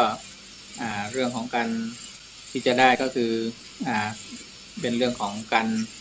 ทำงานร่วมกันกับทางในส่วนของแต่ละท้องที่พื้นที่นั้นๆที่ก็แล้วก็ได้รับความร่วมมือจากส่วนภาคราชการแล้วก็ในการที่เราก็จะเห็นว่าแต่ละจุดนั้นก็จะมีจุดดีจุดเด่นต่างๆกันไปเพราะนั้นก็จะเปรียบเทียบโดยเฉพาะแต่ละที่ก็คืออยู่ที่ผู้นำนะครับผมผู้นำเป็นของแต่ละจังหวัดก็จะมีท่านผู้ว่าลงไปบ้างบางจังหวัดในบ้างบางจังหวัดก็เป็นหลักก็ถือว่าแต่ละที่ก็ถือว่าชุมชนก็เข้มแข็งก็จะเห็นอย่างตัวอย่างของแต่ละที่ก็ถือว่าได้รับความร่วมมือเรื่องของด้านการมีจัดกิจกรรมต่างๆที่มาแสดงออกให้ต้อนรับศีล 5เราก็ถือว่าสิ่งที่สะท้อนให้เห็นว่ามีการร่วมแรงร่วมใจด้วยครับผมเรื่องความสามัคคีครับผมจุดคือแล้วก็ศีล 5ก็ได้ก็ในเรื่องการเขาก็มาเรื่องของอาชีพเนาะอาชีพดีแล้วก็เรื่องการ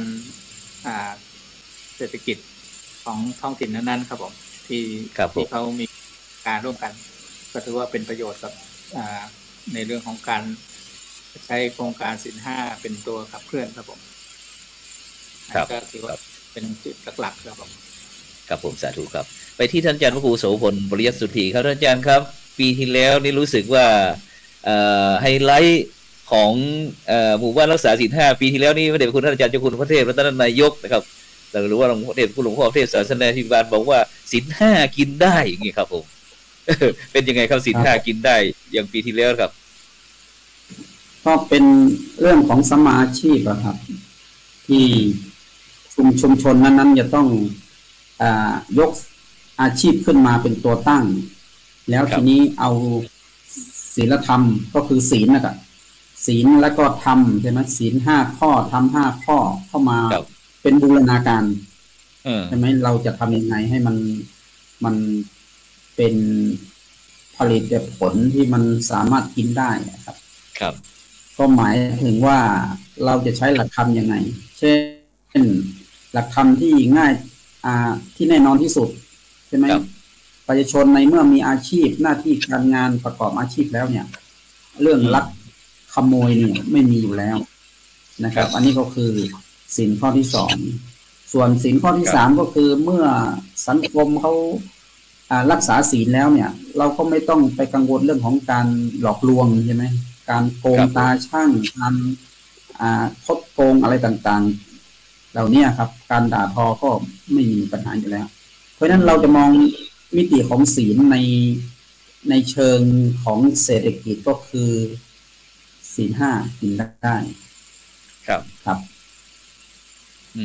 นี่ศีล 5กินได้โดยเฉพาะอย่างปีที่แล้วนี่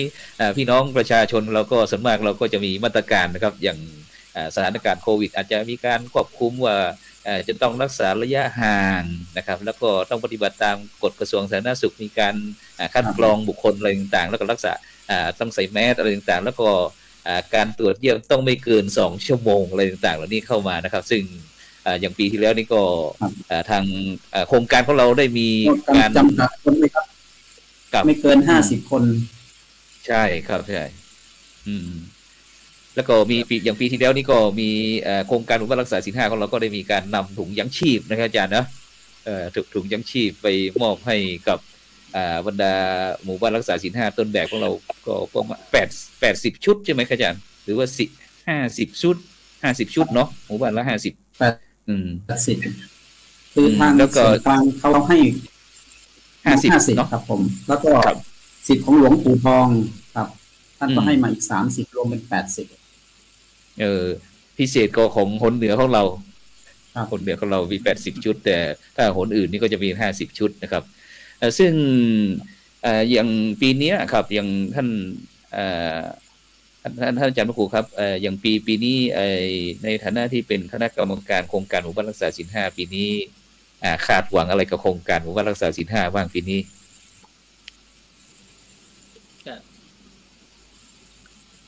ครับการนิมนต์ท่านอาจารย์เจ้าคุณเลยครับผมคาดหวังอะไรบ้างครับหวังก็คิดว่าเราเวลาที่เราจะลงพื้นที่แต่ละที่นั้นก็น่าจะมีเวลามากขึ้นก็คือเราเหลือจังหวัดละ1แห่งก็คงเวลาที่จะพบปะแล้วก็2เรื่องของโควิดก็ผ่อนคลายก็ถือว่าวันนี้ก็ตอนนี้ผ่อนคลายประกาศมาแล้วว่าในส่วนบาง77จังหวัดแล้วตอนแรกก็แค่เนาะช่วงเราพื้นที่ก็คือว่าก็สบายใจขึ้นแล้วก็ทางผู้ที่จะเข้ามาร่วมที่ในเรื่องของกิจกรรมของหมู่บ้านศีล5เนี่ยก็จะได้มาหลายส่วนก็จะภาคส่วนก็จะได้เข้ามามีส่วนร่วมกันแล้วก็ที่คาดหวังก็คิดว่าแต่ละปีที่เราลงไปก็เราก็จะเห็นจุดดีจุดเด่นแล้วก็คิดว่าเราก็น่าจะเป็นส่วนหนึ่งที่จะมีข้อเสนอแนะก็ดีแล้วก็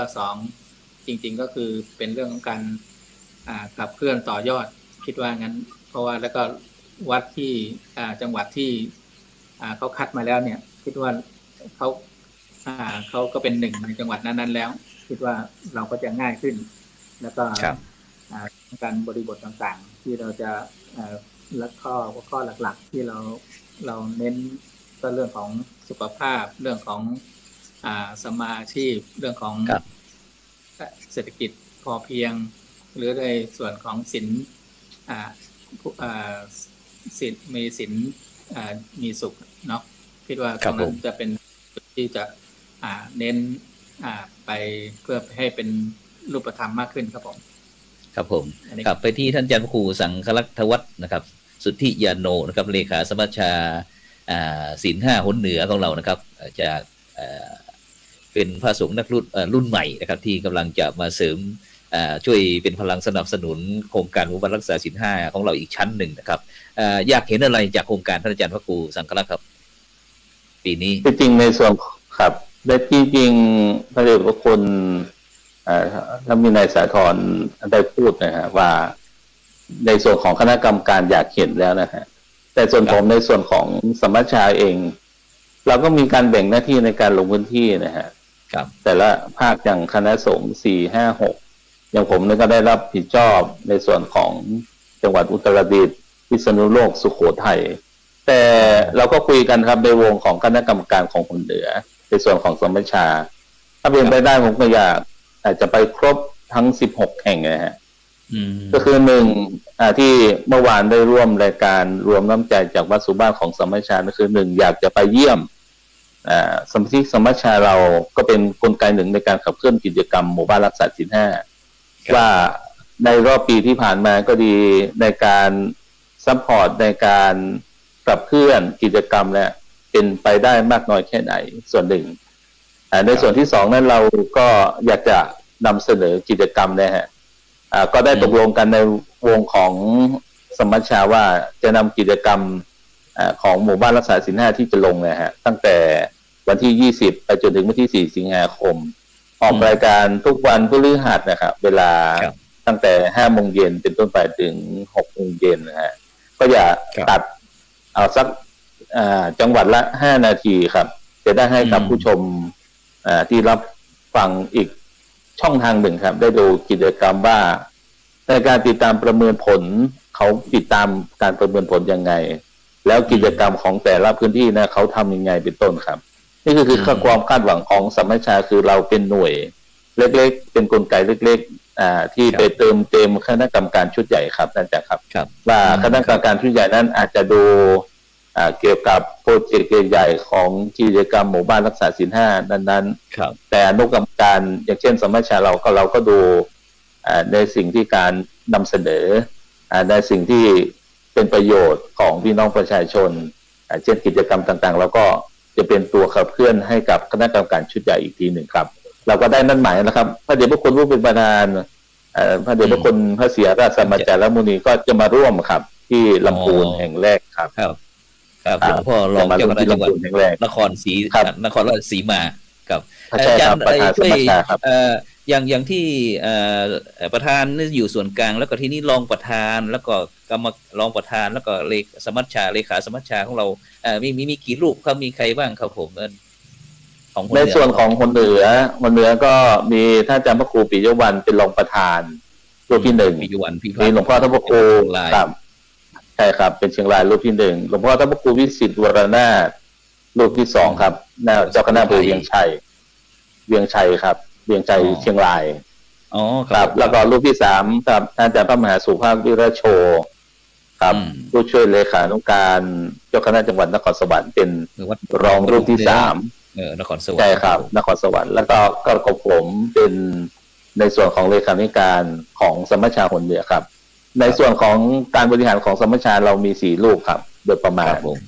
แต่ละจังหวัดก็มีครับในระดับจังหวัดเรามีบทบาทมีภารกิจยังไงบ้างครับที่คณะกรรมการได้รับมอบหมายมาเราแต่ละจังหวัดผมจะคุยก่อนว่าแต่ละจังหวัดมีอยู่สมัชชาจังหวัดละ6รูปครับครับผมใน6รูปนี้เรามีงานภาระงานที่ต้องทำคือ1 เดือน 1 งานครับ1 เดือน 1 งานก็คือหรือว่ามากกว่านั้นก็คือจะมีกรุ๊ปไลน์ของสมัชชาเรา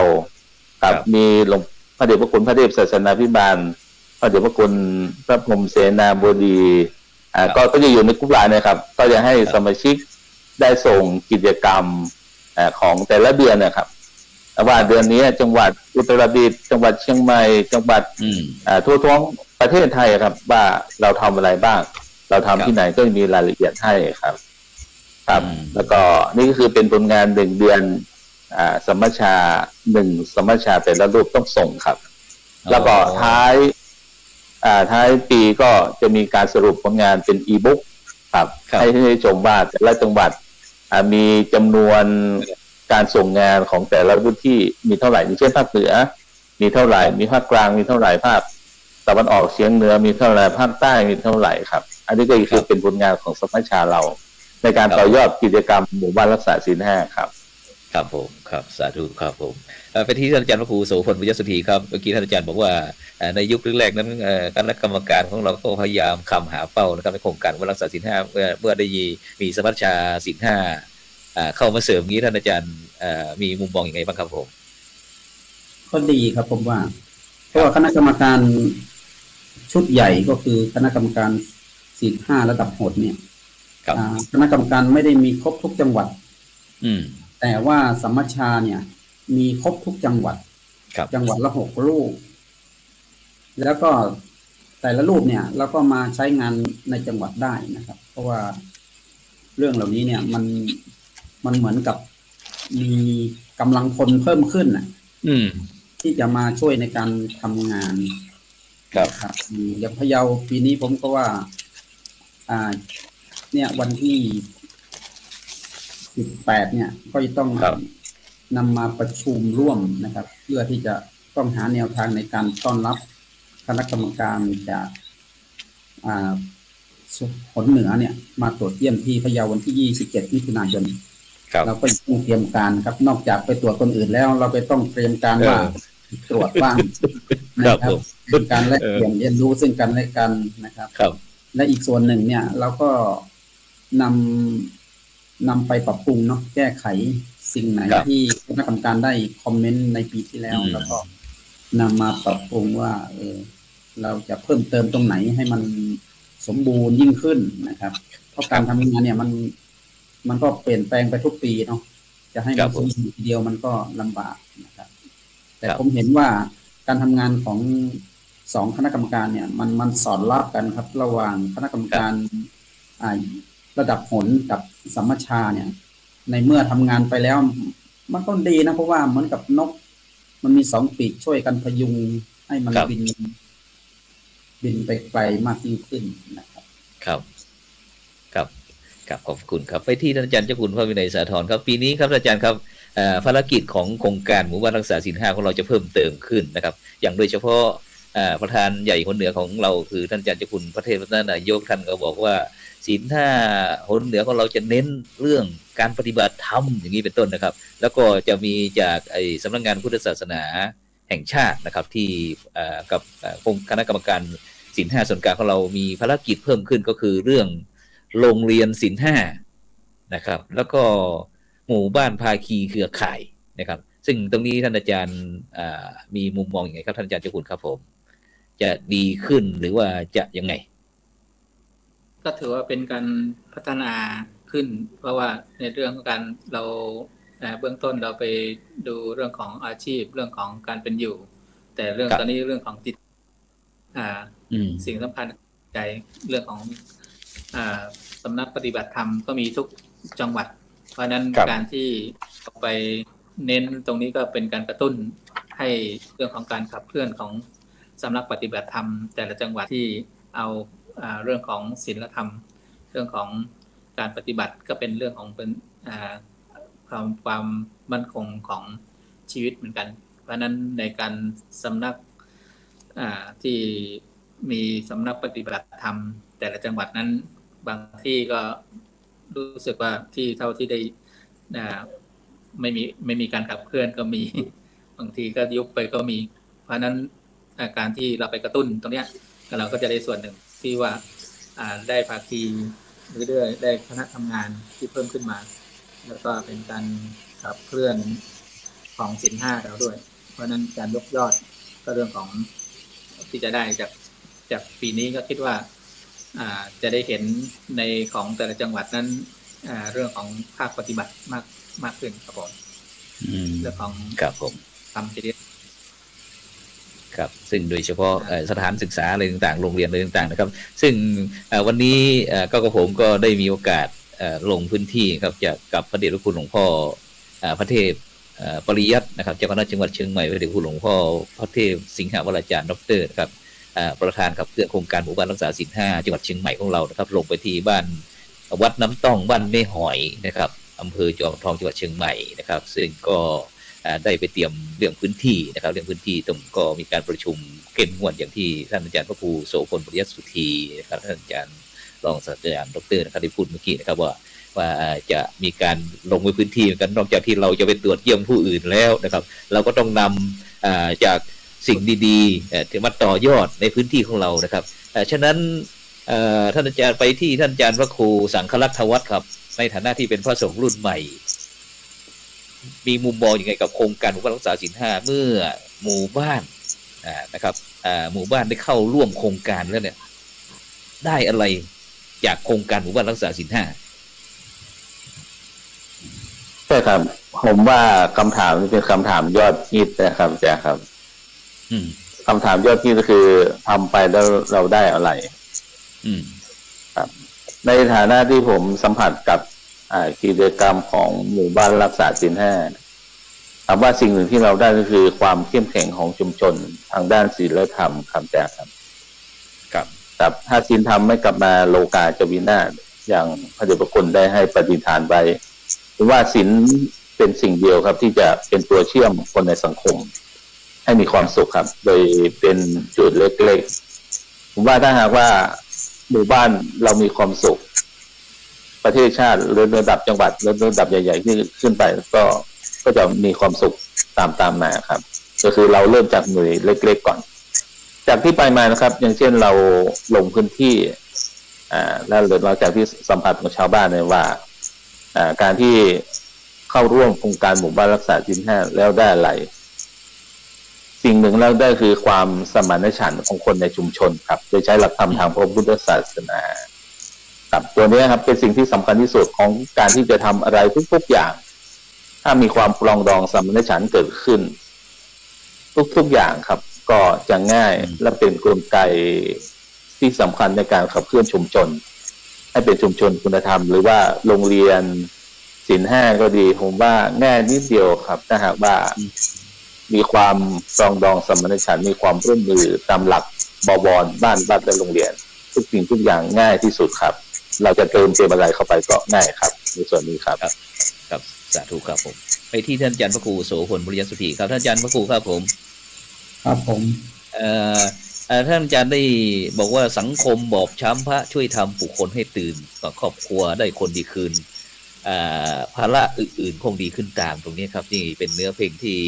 คุณครูสลาคุณวุฒินะครับศิลปินแห่งชาติของเราได้แต่งเพลงให้มอบให้โครงการหมู่บ้านรักษาศีล5นะครับ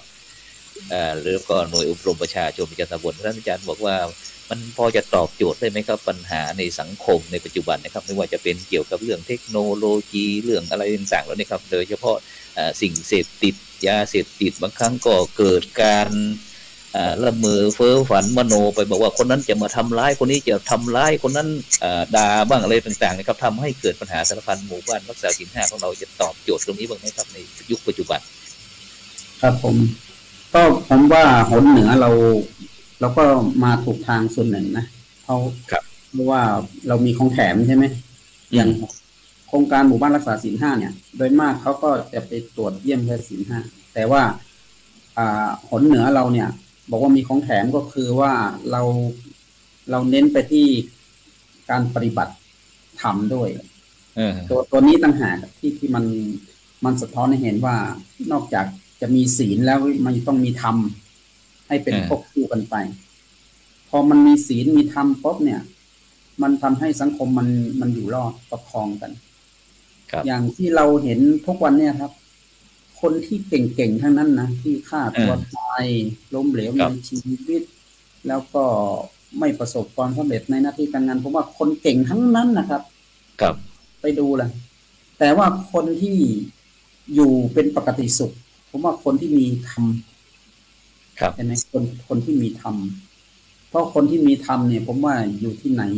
มันก็สามารถที่จะประคับประคองจิตของตัวเองได้นะครับแม้แต่ครอบครัวแตกแยกใช่ไหมถ้าเรามีศีลด้วยนะฮะก็คือกฎระเบียบที่สังคมแต่ถ้าศีลเนี่ยมันอาจจะป้องกันในเรื่องของกายเนาะและวาจาแต่ว่าธรรมเนี่ยมันครอบคลุมไปถึงเรื่องของจิตด้วยไงครับพอมันไปครอบคลุมถึงจิตเนี่ยมันก็กล่อมเกลาให้คนในสังคมอยู่ด้วยกันอย่างสันติสุขครับผมนั้นผมว่าอานิสงส์ของศีล5ที่เราขับเคลื่อนไปเนี่ยมันไม่ได้ว่าเฉพาะศีลที่เป็นข้อห้ามอย่างเดียวแต่เราจะต้องขับเคลื่อนไปด้วย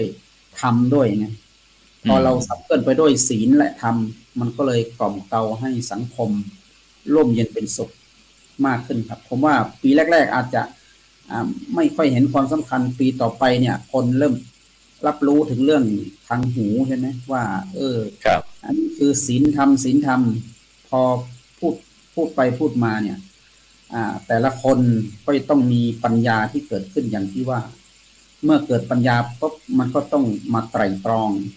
มันเหมือนกับโยนิโสมนสิการเองครับแล้วก็เราก็ตระหนักรู้นะครับแล้วเพื่อเอามาแก้ปัญหาใน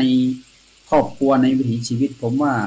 เรื่องนี้เป็นเรื่องที่สำคัญนะครับถ้าเราหยุดคิดโดยใช้สติและปัญญาผมว่าโครงการนี้เป็นโครงการที่ดีอย่างยิ่งครับผมครับก็สามารถที่ว่าใช้ได้ตลอดนะครับบางคนอาจจะบอกว่าหลักธรรมคำสอนของเราเนี่ยมันล้าสมัยไม่ทันสมัยนี่ครับบางครั้งก็มีเสียงนกเสียงกาอะไรทักท้วงเข้ามาบางครั้งก็บอกว่าแม้แต่พระสงฆ์องค์เจ้าของเราอย่างในปัจจุบันเนี่ยบางท่านบางคนก็บอกว่าว่างก็ทำงานกันเต็มที่ว่างก็มันผลิตผลงานออกทางสื่อเสียเหลือเกินเดี๋ยวคนนั้นเดี๋ยวก็มีหมออะไรบ้างตามไปดูถึงวัดถึงว่าอะไรเหล่านี้เป็นต้นครับดังนั้นเราไปที่ท่านอาจารย์เจ้าคุณพระวินัยสาธรครับท่านอาจารย์ครับพอปรับไอ้เป็นแนวนอนได้ไหม รู้สึกว่าอาจารย์ของอาจารย์ตะแคงกับปรับเป็นแนวนอนนิดหนึ่งเข้าไปที่ตั้งค่าเลยครับเข้าไปที่ตั้งค่านิดหนึ่งได้ครับเอาเป็นแนวสงสัยหลวงพ่อง่วงแล้วมั้งครับอาจารย์ครับในการทำงานของอาจารย์รู้สึกว่าเยอะมากนะครับแต่ทีนี้เราได้ติดตามสื่อนะครับก็มีทั้งผู้ที่หวังดีประสงค์ร้ายหรือว่าหวังร้ายประสงค์ดีอะไรต่างๆครับที่เกิดขึ้นใน โซเชียลในปัจจุบันเนี่ยครับรู้สึกว่าเป็นการบั่นทอนกำลังใจของพระนักทำงานบ้างไหมหรือว่ามีอาการท้อแท้บ้างไหมครับท่านอาจารย์ครับอาจารย์เจ้าคุณครับผมได้ยินไหมครับผมอาจจะไม่มีเสียง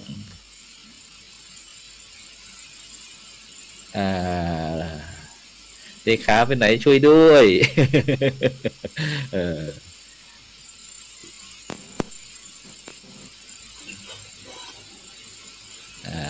ไปที่ท่านอาจารย์พระครูโสพลก็ได้ครับท่านอาจารย์ครับท่านอาจารย์มีความรู้สึกยังไงบ้างเมื่อเราได้เห็น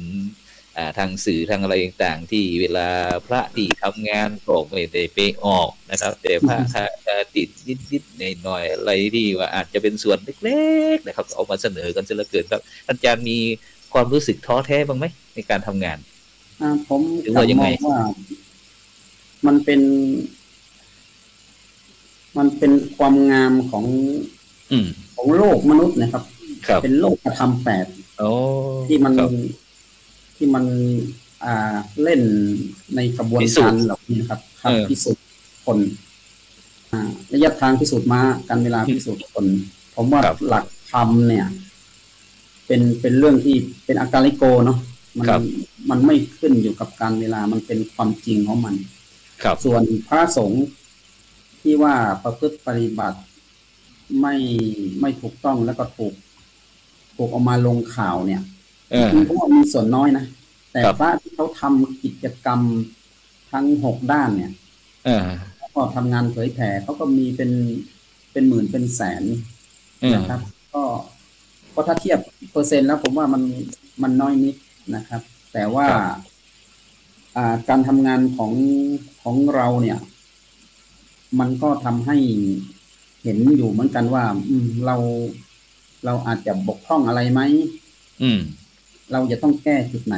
เพราะว่าธรรมะของพระพุทธเจ้าเป็นธรรมะทวนกระแส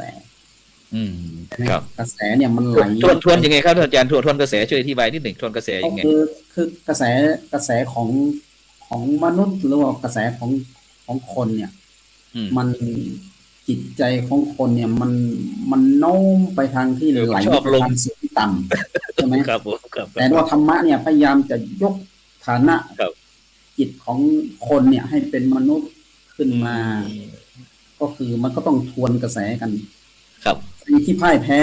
ก็ต้องถูกกระแสพัดไปตามไหลไปตามน้ำครับแต่ว่าถ้าเป็นปลาที่เป็นเนี่ยมันแข็งแรงหน่อยมันก็ว่ายทวนน้ำขึ้นไปผมเห็นอย่างนี้นะครับคือญาติโยมเนี่ยอาจจะมองพระคือคนเข้ามาบวชเป็นพระก็จะต้องดีเลยใช่ไหมแต่ความเป็นจริงเนี่ยเขาบวชวันแรกเขาต้องฝึกห่มผ้าก่อนกว่ามันจะห่มได้มันใช้เวลาเป็นเดือนครับผมพูดบ่อยๆว่าสมมติว่าพระสงฆ์10,000 รูป100,000 รูปเวลาเดินทางมาเนี่ยมันก็ตกหล่นไปข้างทางใช่ไหมถูกดึงออกไปบ้างถูกระบบล้ม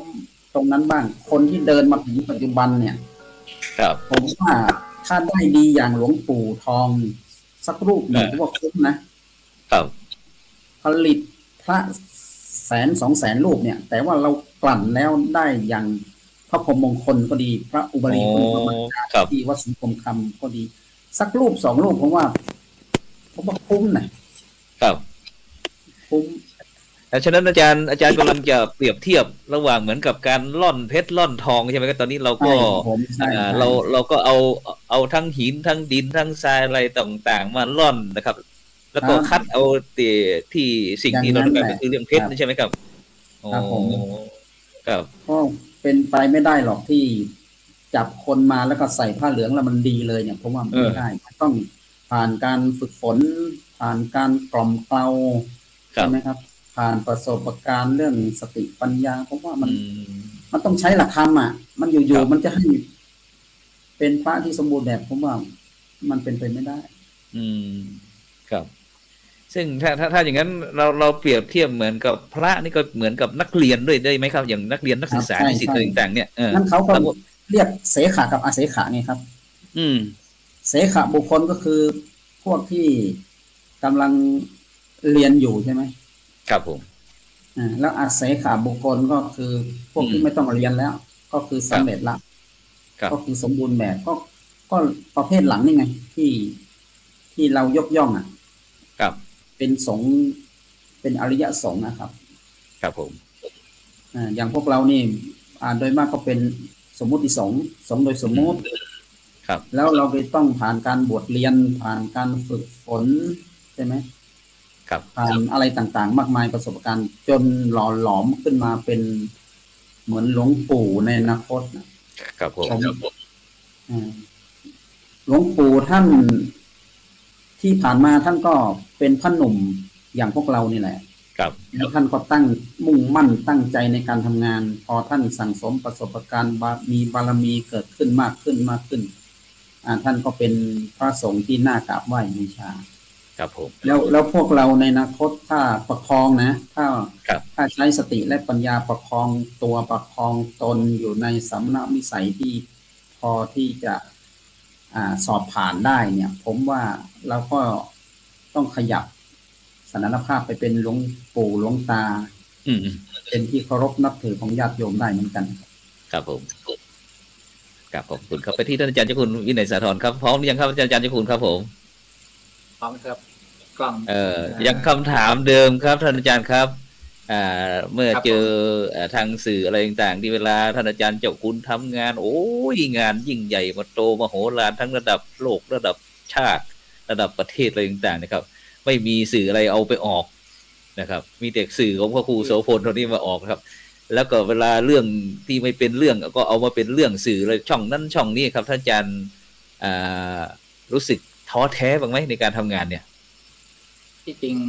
เขาบอกว่าต้องทำใจเบื้องต้นกันบอกว่าคือเขาบอกอุปสรรคคือกำลังหรือยาชูกำลังเพราะว่าการข่าวที่ดีเนี่ยเขาไม่เข้าขายไม่ได้ไอ้สิ่งที่ไม่ดีเนี่ยเขาได้มันเป็นเรื่องของผลประโยชน์เพราะนั้นการที่ทำดีเนี่ยที่จริงเนี่ยพระทั้งทั่วประเทศของเราเนี่ยที่ทำดีก็เยอะแยะนะแล้วก็แต่ไม่ได้ออกมาสื่อต่างๆจริงๆก็คือทุกคนก็ขับแต่ละที่เรื่องของศาสนาสงเคราะห์เรื่องของประชาสงเคราะห์เรื่องของศึกษาสงเคราะห์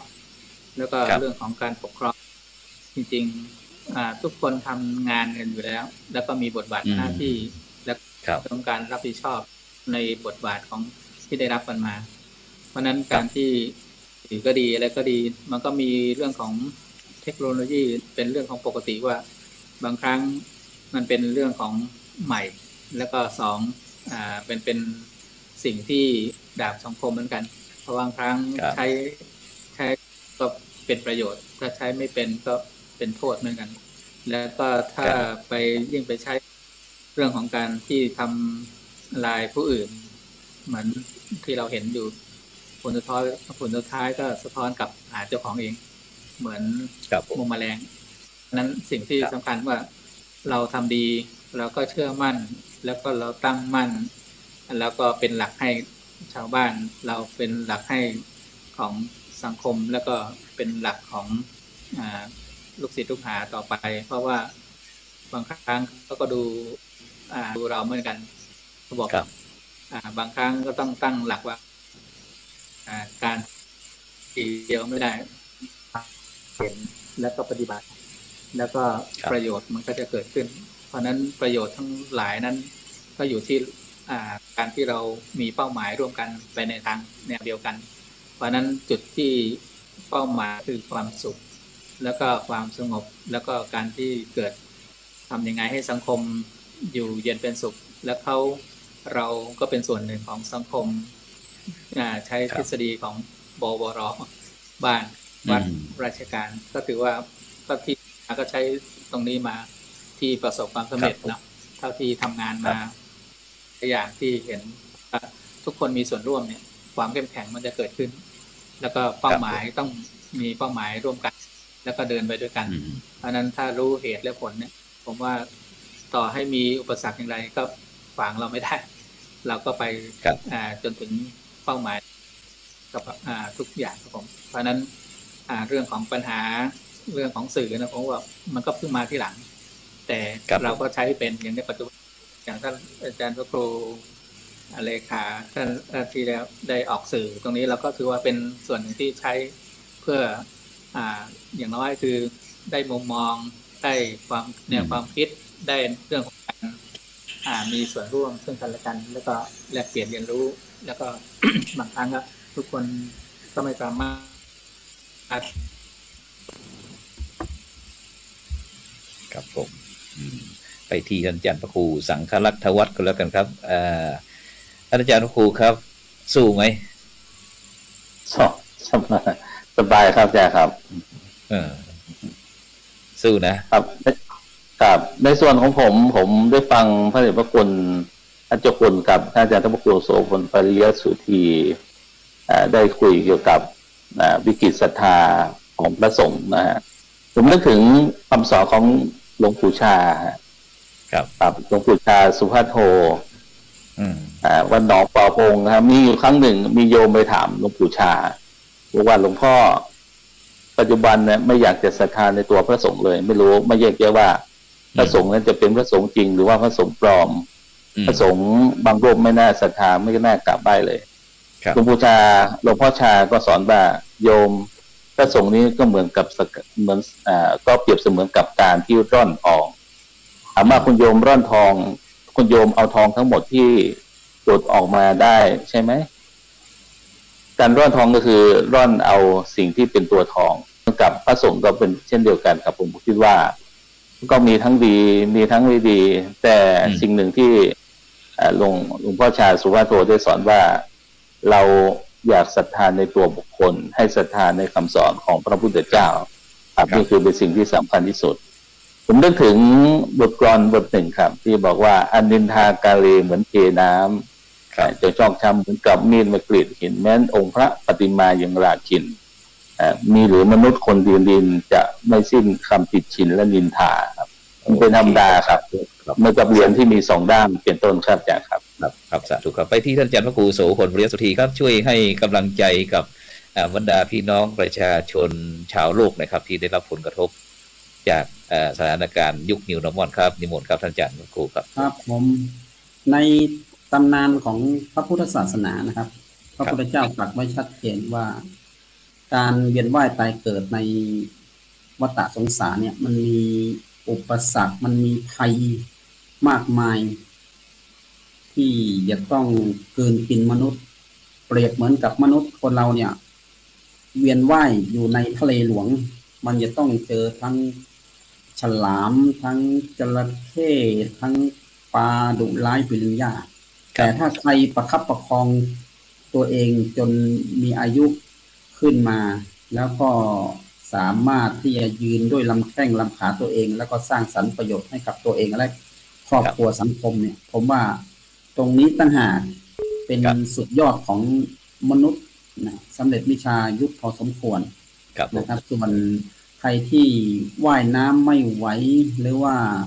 ไปต่อชีวิตตัวเองไม่ได้เนี่ยผมว่าชีวิตนี่สำคัญถ้าใครล้มเหลวทุกสิ่งทุกอย่างสิ้นเนื้อประดาตัวแต่ว่าถ้ามีชีวิตยังอยู่นะผมว่ายังมีโอกาสกลับขึ้นมาร่ำรวยได้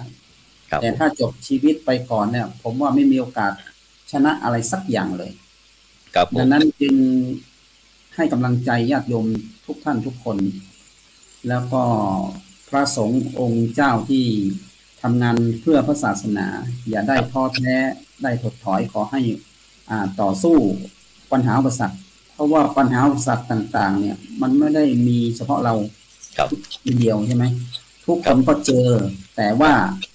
ทุกคนนั้นน่ะเขาเมื่อเจอปัญหาแล้วมันอยู่ที่ว่าใครจะวางท่าทีต่อปัญหาอย่างไรถ้าเราวางท่าทีปัญหาให้มันไม่มีอะไรมันเป็นปกติธรรมชาติผมว่าเราก็มองมันเป็นเรื่องของธรรมดาแต่ถ้าเราเจอปัญหาแล้วมันเป็นเรื่องใหญ่มากเราไม่สามารถแก้ได้เราทนไม่ได้อย่างนี้ผมว่ามันก็ไปไม่รอดนะครับเพราะฉะนั้นขอให้ทุกท่านทุกคนจงมุ่งมั่นตั้งใจโดยเอาหลักธรรมทางพุทธศาสนามาเป็นกรอบขัดเกลาผมว่าเป้าหมายมีไว้ให้พุ่งชนครับครับส าธุครับครับต้องกราบขอบพระคุณท่านอาจารย์เจ้าคุณพระวินัยสาธรนะครับท่านอาจารย์พระครูโสพลปริยสุทธีรองศาสตราจารย์ดรท่านอาจารย์พระครูสังฆลักษณ์วัฒน์สุทธิยาโนนะครับสมัชชาศีล5คนเหนือนะครับวันนี้เวลาหมดเวลาเกลี้ยงเลยครับต้องจำเป็นที่จะต้องนำรายการสังฆพัฒนาเพื่อประชาชนบทบาทพระสงฆ์ในยุคนิวนอร์มอนนะครับตอนนี้เราก็กระตารางโครงการอุปรักษาศีล5คนเหนือของเราก็ออกแล้วก็จะเริ่มตรวจตั้งแต่วันที่20นะครับที่จังหวัดลำพูน21จังหวัดเชียงใหม่22นะครับจังหวัดแม่ฮ่องสอนนะครับนั้นเราก็